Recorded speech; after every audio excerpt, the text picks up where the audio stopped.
कहानी शुरू होती है एक ऐसे नाम से जिसकी फुसफुसाहट भी सुरक्षा एजेंसियों के बीच बेचैनी पैदा कर देती थी। माडवी हिडमा। वो आदमी जिसे कभी किसी ने खुलकर देखा नहीं, जिसे पकड़ने के लिए सैकड़ों ऑपरेशन हुए, लेकिन वो हर बार जंगल की परछाइयों में गायब हो जाता था। तारीख 18 नवंबर 2025 सुबह की हल्की धुंध। आंध्र प्रदेश, छत्तीसगढ़, तेलंगाना की टिहरी सीमा पर बसे घने जंगल। एक गुप्त संदेश इंटरसेप्ट हुआ। हिडमा मूव कर रहा है अपने टीम के साथ। यही वो पल था जिसका इंतजार सालों से किया जा रहा था। सुरक्षा बलों ने तुरंत एक टीम बनाई।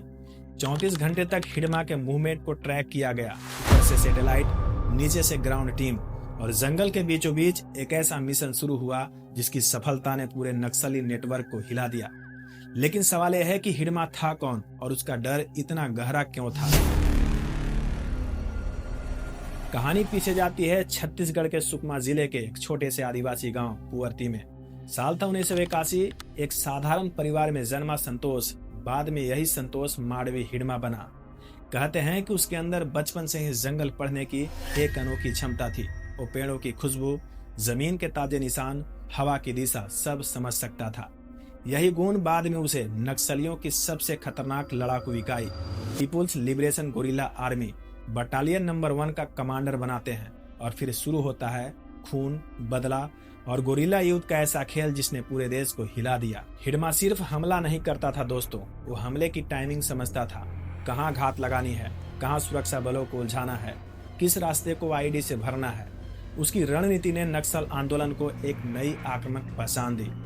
2010 का दंतेवाड़ा हमला, 2013 की झीरम घाटी हत्याकांड, 2021 का सुकमा बीजापुर हमला, एक एक ऑपरेशन अपने पीछे दर्द, चीखे और सदमा छोड़ गया।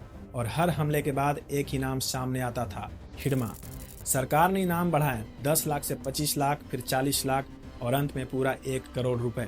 लेकिन उससे भी बड़ा इनाम था उसे पकड़ना, जो लगभग नामुमकिन था। क्योंकि हिडमा सिर्फ कमांडर नहीं था दोस्तों, वो जंगल का आत्मा बन चुका था। उसकी चाल को जंगल की खामोशी भी पकड़ नहीं पाती थी। लेकिन सवाल यह है कि इतना खूंखार कमांडर घर छोड़कर निकला क्यों। उसकी मां मदवी पोजे आज भी याद करती है कि कैसे उनका बेटा उन्हें छोड़कर जंगल में चला गया। वो बार बार अपने बेटे को कहती है कि घर लौट आ बेटा, लेकिन हिडमा नहीं लौटा। अपने गांव तक लौटना भी उसके लिए खतरा बन चुका था दोस्तों। उसे अपनी जिंदगी से ज्यादा अपने आंदोलन पर भरोसा था। और फिर एक दिन समय ने करवट ली। 18 नवंबर की उस सुबह सुरक्षा बलों ने 3 दिशाओं से उसकी टीम को घेर लिया। जंगल ने पहली बार उसकी मदद नहीं की। फायरिंग शुरू हुई, चीखे, गोलियों की आवाजें, धुएं की गंध। लगभग 1 घंटे तक लड़ाई चलती रही। एक पल ऐसा भी आया जब सुरक्षा बलों ने सोचा कि शायद वो फिर से निकल जाएगा, जैसा हर बार होता है। लेकिन इस बार किस्मत ने भी उससे मुंह मोड़ लिया था। फायरिंग थमी, जंगल शांत हुआ और जवान जब आगे बढ़े तो जमीन पर पड़े 600 में एक ऐसा चेहरा था जिसे देखकर पूरे टीम शन रह गया। माडवी हिडमा, उसकी पत्नी राजे और उसके 4 विश्वास पात्र साथी सब एक झटके में खत्म। जंगल की खामोशी में पहली बार हिडमा का सफर यहीं टूट चुका था। इधर सुरक्षा बलों के कैंप में जश्न था, उधर उसके गांव में एक मां रो रही थी। जिस बेटे को वापस बुलाने के लिए उसने जिंदगी भर कोशिश की, उसकी देह अब लौट रही थी, लेकिन एक लकड़ी के ताबूत में। हिडमा की मौत सिर्फ एक मुठभेड़ नहीं थी दोस्तों, रेड कॉरिडोर के इतिहास में दर्ज होने वाला वो पल था जिसे नक्सली आंदोलन की कमर तोड़ दी। उसकी रणनीति, उसका प्रभाव, उसका डर सब एक झटके में खत्म।